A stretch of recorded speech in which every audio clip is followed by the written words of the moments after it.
Have you ever felt as if something invisible rises against you right at the moment you try to move forward, love again, or rebuild your life? As if a shadow tries to interrupt what God is trying to release over you? That question sits at the heart of Psalm 27, a passage that does not just speak about protection, but about the unseen battles that unfold around a chosen life.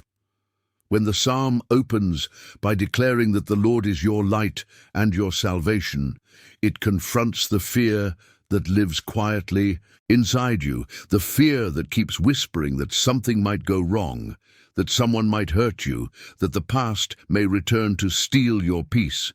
And yet, if God Himself is your light, what darkness has the authority to stand against you? If He is the strength of your life, what force can overpower a soul guarded by His hand? But we rarely see it that way. We notice the conflict, the emotional tension, the sudden distance from someone we cared about, the opportunity that dissolved without explanation, or the moment we felt exposed or unprotected. What if those disruptions are not signs of abandonment, but signals of divine intervention? What if God removes what you wanted to keep because He saw what your heart could not? Psalm 27 reveals that before any threat reaches you, God has already built a shield around your steps, a spiritual barrier that blocks what was never meant to enter your life. The battles you fear are often battles He has already fought on your behalf. The people who left may have been redirected by heaven. The delay you questioned may have been protection disguised as frustration, and the pressure you feel today may actually be the evidence that something greater is being positioned in your path. As you allow these truths to settle into your spirit, let this moment become personal. Has there been a season where everything in you felt under attack, yet somehow you remained standing? Has there been a time when your heart wanted to run back to what God removed, not realizing He pulled you out to preserve you? That is the message of this psalm. Even when your emotions tremble, your destiny is shielded. Even when enemies rise, God hides you in His secret place. And even when confusion comes, His light reveals what the darkness tried to disguise. And if this opening is stirring something in you, if it feels like it is speaking into a part of your journey you have never been able to explain, share your thoughts in the comments, because your experience matters more than you imagine. If this message is helping you understand what God may be doing behind the scenes, take a moment to like this video and check if you are already subscribed, because what comes next may answer questions your heart has carried for years, and we are only beginning to uncover what Psalm 27 is about to reveal in your life.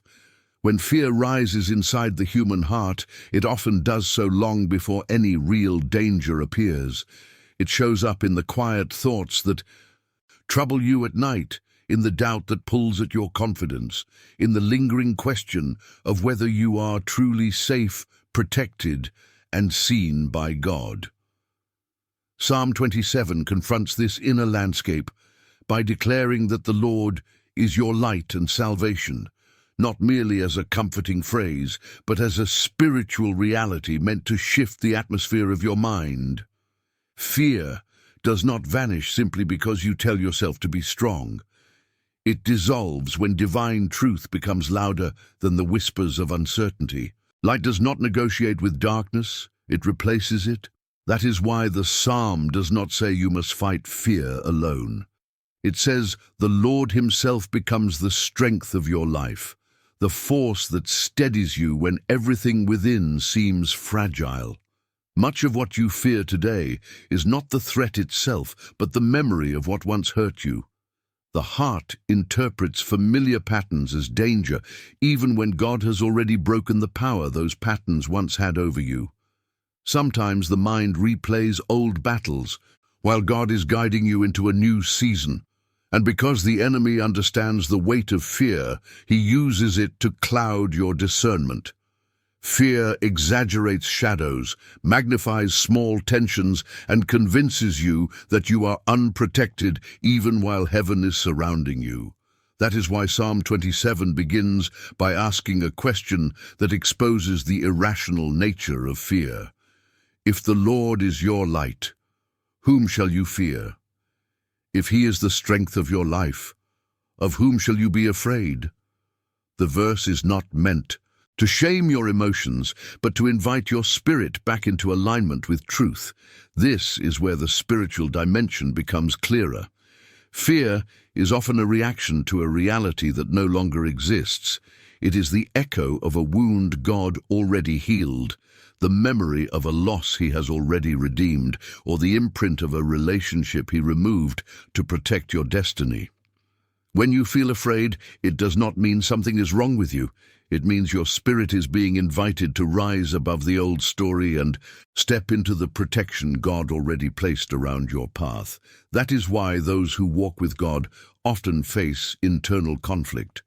Their emotions speak from past experiences, but their spirit speaks from divine revelation. Psalm 27 teaches you to shift your focus from what once threatened you to the one who now shields you. And perhaps this explains why certain fears have resurfaced in your life recently, not as signs of danger, but as opportunities for God to reveal how much authority he has already placed over your journey. The fear you feel is not a prophecy. It is a signal that something in you is awakening, becoming aware that the battle is no longer yours. And as this awareness grows, it prepares you for the next truth hidden in this psalm, a truth that begins to explain why certain people, opportunities, and seasons were removed from your life before they ever had a chance to harm you. There are moments in life when someone drifts away, an opportunity dissolves, or a path you believed was meant for you suddenly closes, and your first instinct is to ask why. Why would God allow something that felt promising to disappear? Why would he separate you from a person you cared about or shut a door you had prayed to walk through? Psalm 27 offers a profound spiritual insight into this experience by revealing that God shields you long before you recognize the danger. The psalm says that when the wicked advance to devour your flesh, they stumble and fall. Notice the order. The threat moves first, but God disrupts it before it reaches you. The collapse happens before the impact. This means God often intervenes before you even realize you are at risk. What you interpret as loss may have been divine interception. This is why certain relationships never reach the depth you expected. God saw the emotional entanglement that would have drained your spirit. He saw the subtle manipulation that would have reshaped your identity. He saw the spiritual misalignment that would have diverted your purpose. So he removed what your heart would have embraced too quickly. And because he loves you deeply, he does not wait for obvious destruction. He protects you at the level of intention, at the level of unseen motives, at the level of spiritual energy surrounding a connection. The separation feels painful, but it is surgical. You are not being punished. You are being preserved. The same principle applies to opportunities that vanish before you can step into them. Sometimes the environment you long for would have suffocated your growth. Sometimes the dream that seemed perfect would have exposed you to burdens you were never meant to carry. Your disappointment is real, but it exists only because you cannot see what God saw. Psalm 27 reminds you that enemies do not have to be people. An enemy can be a path, a distraction, a desire that masquerades as destiny. And when something is removed abruptly, it often means God acted swiftly to shield you from a consequence that would have left lasting scars. Your spirit may already recognize this pattern. Think of the moments when something inside you felt unsettled, even while your mind was convinced it was right. That quiet tension was not confusion. It was protection. God speaks through uneasiness, through delays, through the sudden shift in someone's behavior. When God allows distance, it is rarely accidental. He separates you from what would have blinded you. He interrupts what would have drained you. He silences what would have deceived you. And because your heart is valuable to him, he refuses to let you walk into traps disguised as blessings.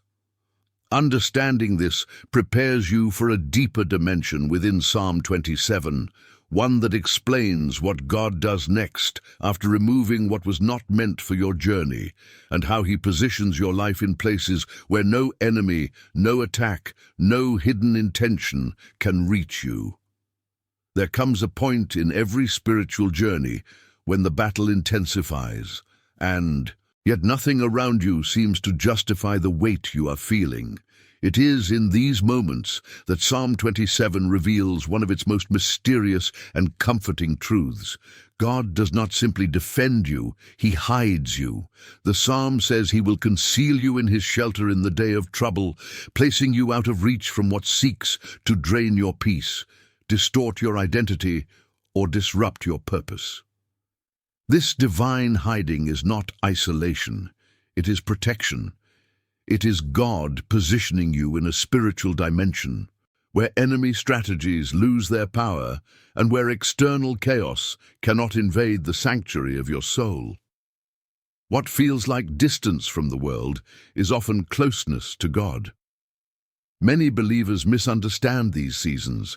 They interpret sudden stillness as stagnation, the decline of social interaction as loneliness, the withdrawal of certain people as rejection.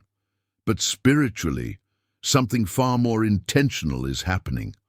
When God senses that a destructive influence is approaching your life, he draws you into his covering. This covering may look like unexpected quietness, a shift in your desires, a closed-off emotional space, or a sudden lack of connection with people you once felt close to. You are not being abandoned. You are being hidden in a place where attacks cannot penetrate. You are being shielded from conversations meant to plant doubt, from environments that would weaken your discernment, from relationships that would blur your spiritual vision.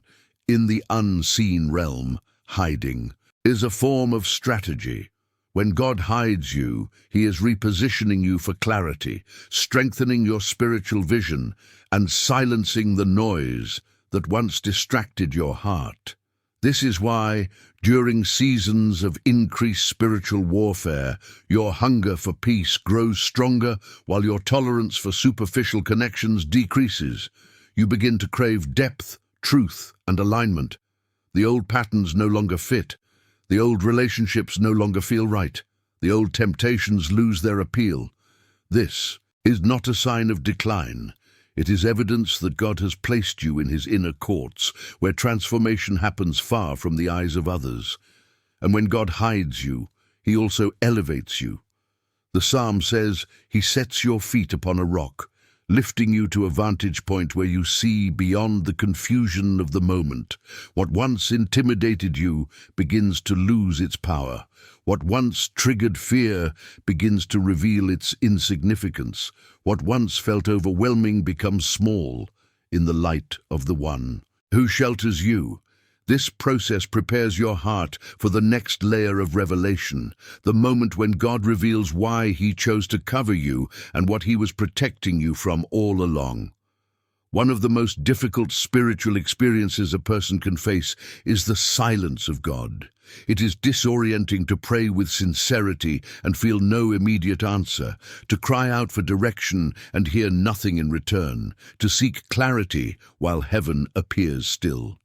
Yet Psalm 27 offers a hidden revelation about this. Silence. It is not neglect, it is training. It is not distance, it is preparation. When David declared that his heart would not fear even if an army rose against him, he was not speaking as someone who received instant responses from God. He was speaking as someone who had learned to trust the one who sometimes speaks through silence. Waiting is not punishment, it is refinement. It builds a faith that can stand even when evidence is scarce. The silence of God often appears during the very moments when you feel most vulnerable, when a relationship collapses without explanation, when a decision seems too heavy to make alone, when your emotions fluctuate between hope and discouragement. These moments expose the truth about your spiritual foundation. Silence forces you to confront whether your trust in God depends on His voice or on His character. It draws you inward, asking you to remember what He has already done, rather than demanding immediate proof of what He will do next. In this space, God is not being passive. He is strengthening the internal muscles of your spirit so that you no longer rely solely on external reassurance. This is why many believers misinterpret the waiting season. They assume that if God has not answered yet, perhaps the prayer was wrong, or the desire was unworthy, or the timing has already passed. But Psalm 27 teaches a different truth. When David says, "Wait for the Lord, be strong and take heart," he is acknowledging that waiting requires courage. It requires emotional endurance, spiritual maturity, and the ability to hold on to promises that have not yet manifested. What you may perceive as delay is often divine orchestration. God is aligning circumstances, refining your heart, and preparing the environment so that when the blessing arrives, it does not overwhelm you, but sustains you. There is also a deeper layer. God often delays the answer to protect you from making decisions driven by fear, loneliness, or impatience. If He spoke too quickly, you might act prematurely. If He opened a door too early, you might step into a season you were not ready to carry. Divine timing is not just about the right moment. It is about the right version of you that must emerge before the promise can be fulfilled. The silence shapes that version. It teaches discernment, patience, stability, and a deeper sensitivity to His presence. And while the silence can feel heavy, it is never empty. Something is being formed beneath the surface, something you cannot yet name, but will eventually recognize as essential to your transformation. And it is precisely here, in this tension between longing and waiting, that Psalm 27 begins to reveal a spiritual secret about the desires of the heart and the posture that shifts everything. There is a moment in Psalm 27 where the tone shifts, moving from desperation to deep spiritual clarity. David says, "One thing I ask of the Lord, this only do I seek." In a world full of distractions, anxieties, and emotional noise, this verse reveals a profound secret. The heart becomes anchored not by answers, but by pursuit. When the soul focuses on many things, it becomes overwhelmed. But when it focuses on one thing, on dwelling in the presence of God, clarity begins to return. The chaos quiets, the confusion fades. What once felt urgent loses its grip, and what truly matters rises to the surface. The one thing becomes a spiritual compass that recalibrates your thoughts, desires, and decisions. This pursuit is not passive. To seek the presence of God is to let Him reshape what you long for, refine what you believe you need, and transform the way you interpret the events around you. Many of the emotional storms you face come not from external attacks, but from internal misalignments. When your heart seeks the wrong sources for affirmation, direction, or comfort, everything feels heavier. But when you shift your pursuit back toward God, the weight lifts. This is why David connects seeking with seeing. He desires to gaze upon the beauty of the Lord and to inquire in His temple. Inquirer does not mean simply asking questions, it means receiving divine perspective. It is the ability to look at your life, not through fear or frustration, but through the eyes of the one who knows the end from the beginning. This one thing becomes especially important in seasons where decisions must be made. You may be praying for clarity in your relationships, for direction in your personal life, or for peace regarding a path that feels uncertain. But clarity rarely comes while the heart is scattered. It comes when the inner world is centered in God. When your desire shifts from wanting answers to wanting Him, answers begin to surface naturally. The presence of God becomes a filter, revealing what aligns with His peace and exposing what disturbs it. Suddenly, What once felt confusing becomes clear. The person who drains your spirit, the path that leads nowhere, the opportunity that seems appealing but carries no peace. These things become obvious, not because they changed, but because you did. This is why the pursuit of God is not just spiritual discipline, it is spiritual protection. It keeps you from attaching yourself to the wrong people, from investing in the wrong dreams, from stepping into environments that would dilute your identity. It builds discernment, the subtle inner knowing that warns you long before danger appears. As you dwell in God's presence, your heart becomes less reactive and more anchored. You stop chasing what was never meant for you. You stop fearing what is already under His control. And you start recognizing the gentle ways God guides you, nudges you, and redirects you toward what carries His blessing.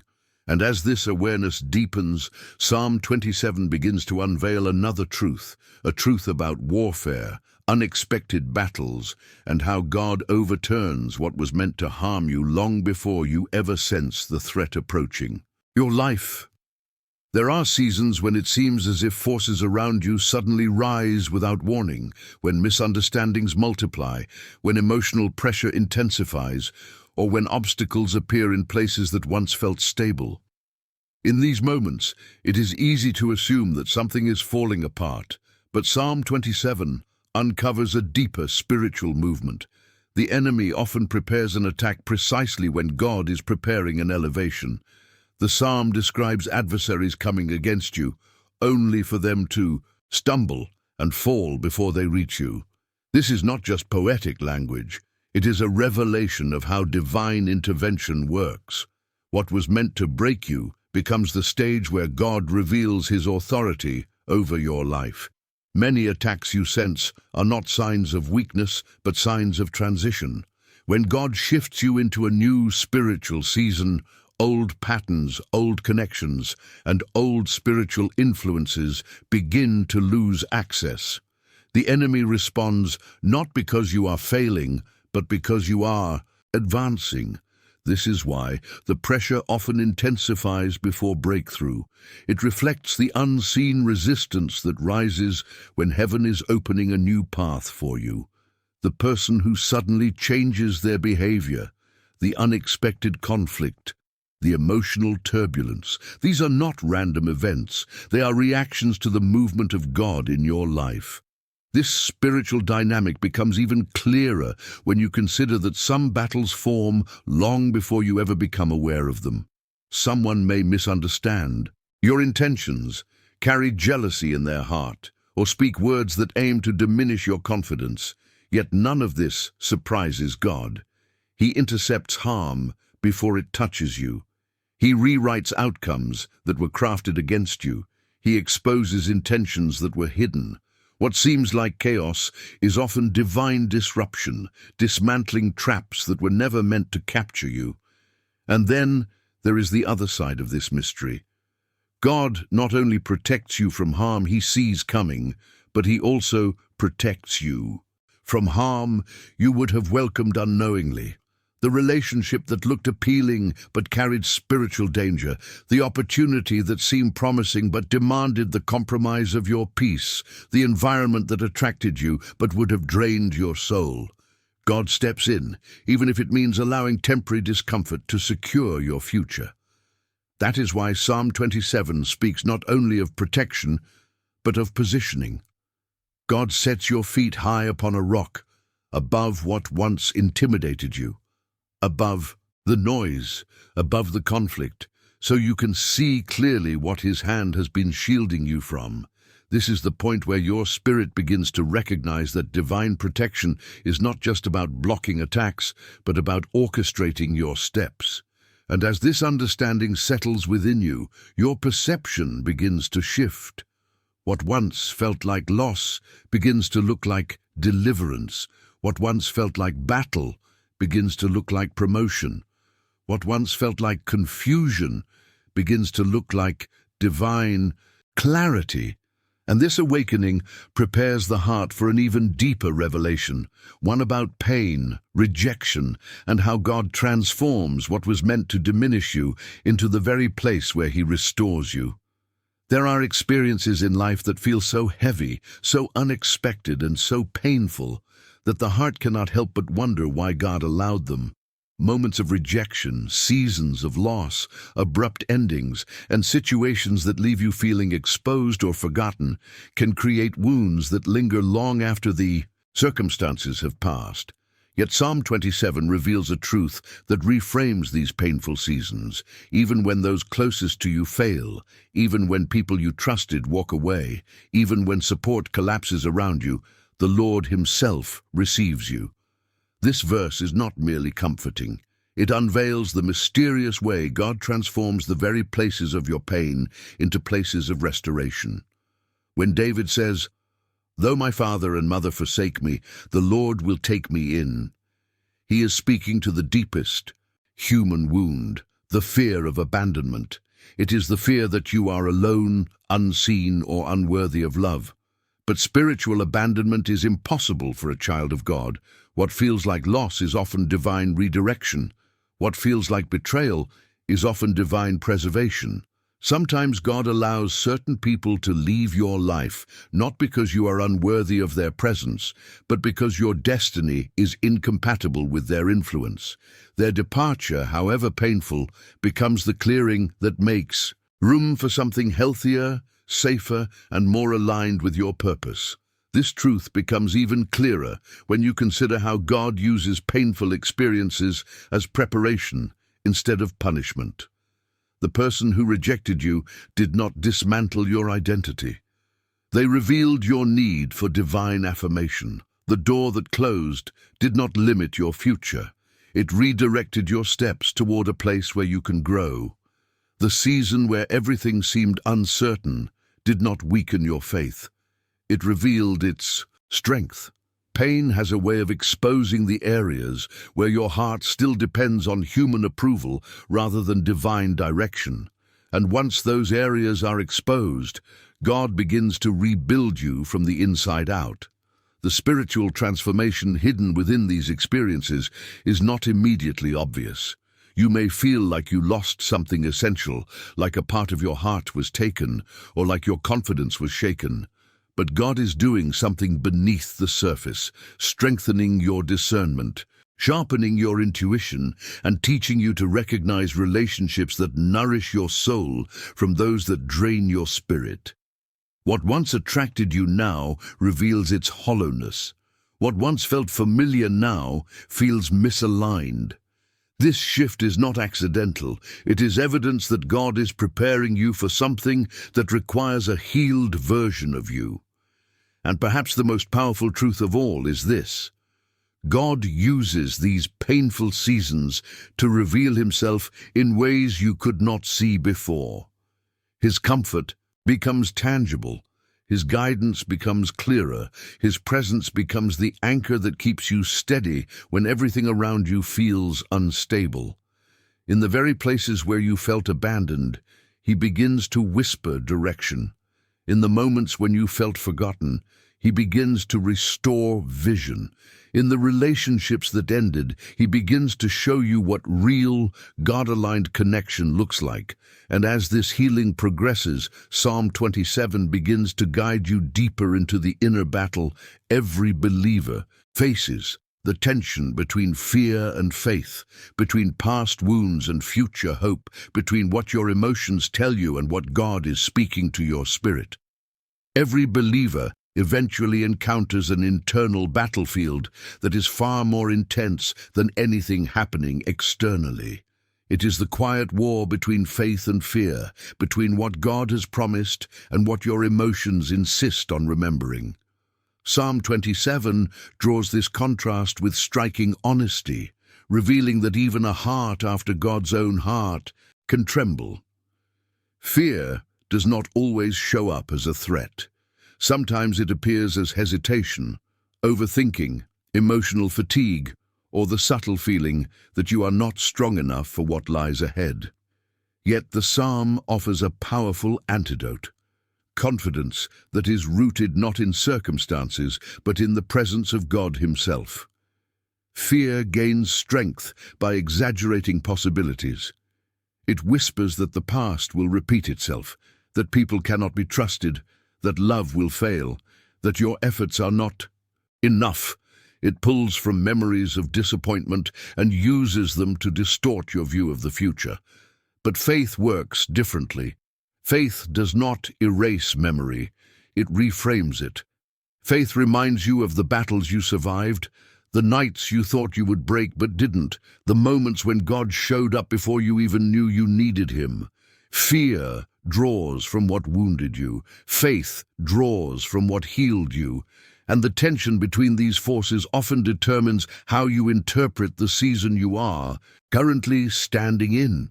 This is why David says, "My heart will not fear," even while acknowledging an army rising against him. He is not denying the presence of fear. He is denying its authority. He is choosing the voice he will follow. Spiritual maturity is not the absence of fear, but the ability to confront it with truth. When your spirit recognizes that God stands with you, the weight of your anxieties begins to lose its power. The threats feel smaller.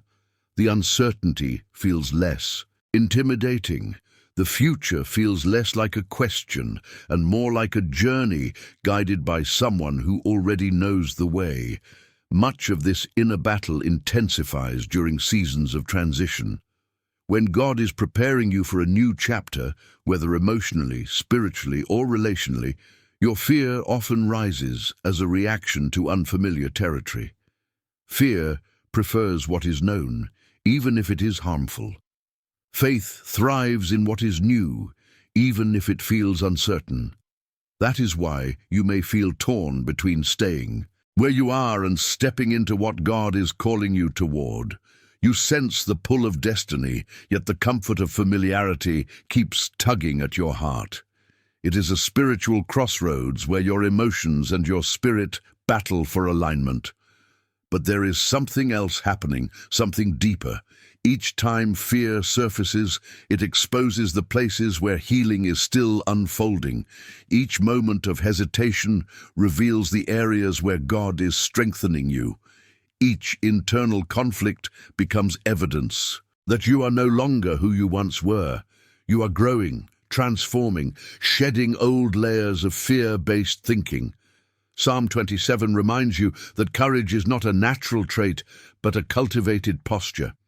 You learn to be courageous by witnessing how God moves in the shadows, protects you in the unseen, and steadies your heart when your thoughts begin to shake. And as this inner transformation deepens, the final declaration of the psalm begins to emerge with new meaning. A declaration about hope, timing, and the unfolding goodness of God that is waiting to be revealed in your life. Hope is one of the most powerful forces in the spiritual life, yet it is often the hardest to hold when everything around you feels uncertain. Psalm 27 closes with a declaration that is not simply poetic but prophetic. I remain confident of this. I will see the goodness of the Lord in the land of the living. David is not speaking about a distant, unreachable future. He is speaking about a promise meant to unfold here, in your present reality. This confidence is not born from circumstances, but from revelation. It is the deep awareness that no matter what has been taken, no matter who has left, no matter how long the wait has been, the goodness of God has already been assigned to your story. What you have not seen yet is not denial, it is timing.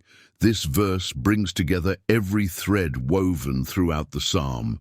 The protection you did not understand, the separation God initiated, the silence that felt endless, the internal battles you fought alone. Every moment was shaping the eyes of your spirit so you could recognize God's goodness when it finally appears. And this goodness does not arrive quietly. It comes in ways that repair what was broken, restore what was stolen, and illuminate what was once confusing. It comes through relationships that align instead of drain, through opportunities that nourish instead of burden, through clarity that settles your heart instead of shaking it. Divine goodness is not random. It is intentional, precise, and timed to perfection. But seeing this goodness requires something from you. It calls you to wait, not passively, but with expectation. David says, "Wait for the Lord. Be strong and take heart." This is not the waiting of resignation, but the waiting of anticipation. It is the posture of someone who knows that God has never abandoned them, never wasted their pain, never overlooked their tears. Waiting becomes an act of worship, a declaration that you trust God's timing more than you trust your fears. When your heart chooses this posture, something shifts internally. Anxiety loses its authority, doubt loses its influence, and hope begins to rise again, not as wishful thinking, but as spiritual certainty. And as this final truth settles into your spirit, you begin to see your life through a new lens. You start recognizing how every closed door carried protection, how every difficult season carried preparation, and how every unanswered prayer carried redirection. The goodness of God is not just coming, it has been pursuing you all along. You are stepping into a chapter where what once felt delayed will begin to unfold with clarity, alignment, and purpose. And even now, something within you knows that this promise is not abstract. It is personal. It is speaking directly to the places in your heart that have waited the longest and hoped the hardest.